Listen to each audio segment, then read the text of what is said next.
For the last 3 days, we've been having a training conference on advocacy from the church to the community. And this is on women inclusion, social inclusion, and community change through the church.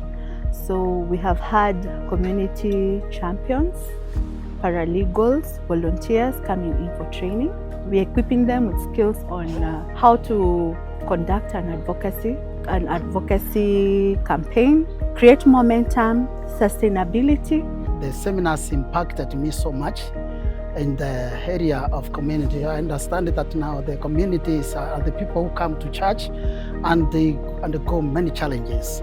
And for this reason, I've come to understand that we have to break the boundaries and regard all people so that we can advocate. People are being silenced, like widows, orphans, those people are being silenced. And I want to advocate for them to receive their rights.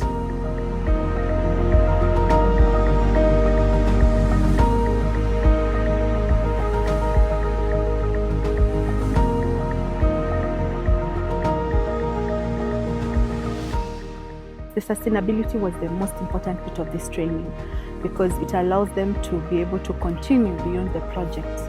And most of the people targeted are faith-based leaders, they are pastors, they are elders, they are youths within the church, who are the most important bit when it comes to church transformation. We did our own expectation percentaging, and so far we have met 85% of the expectations they had in mind, and we had shared before what we wanted to do because this is the second cohort, meaning that they're coming out with skills beyond what they did in the first cohort, and most of them are volunteers within their communities and also community champions.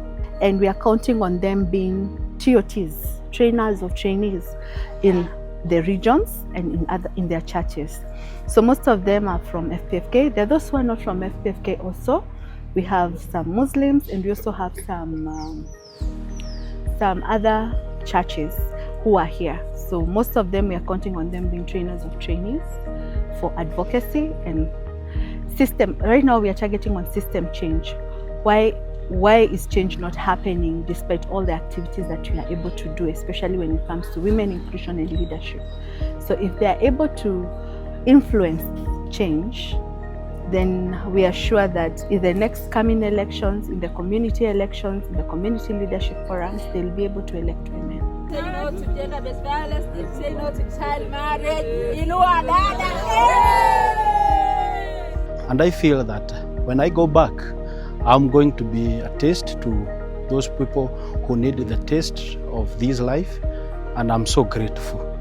So I'm coming out as an advocate. I'm a community mobilizer. So I'm going to come out as an advocate and to mobilize the widows in our area because they are being denied some chances in churches, especially when their husbands have died.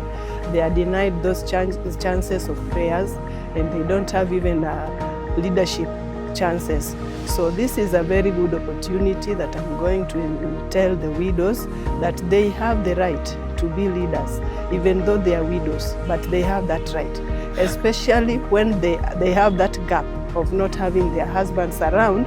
They still are leaders back at home and in churches and within the community. The first lot of women who are selected, who are called and ordained to be pastors in FPFK.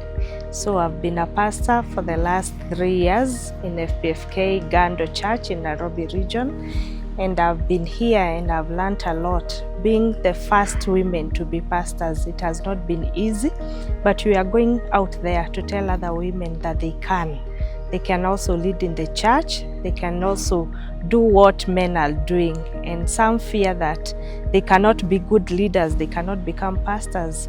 But I'll go out there and encourage them and tell them that they can also be good leaders in the churches and also take the big position in the church and in the community. We have been carrying out mentorship sessions in schools, in the community, advocating on ending child marriages and gender-based violence, and I really see that as a great opportunity and achievement that I have already done. to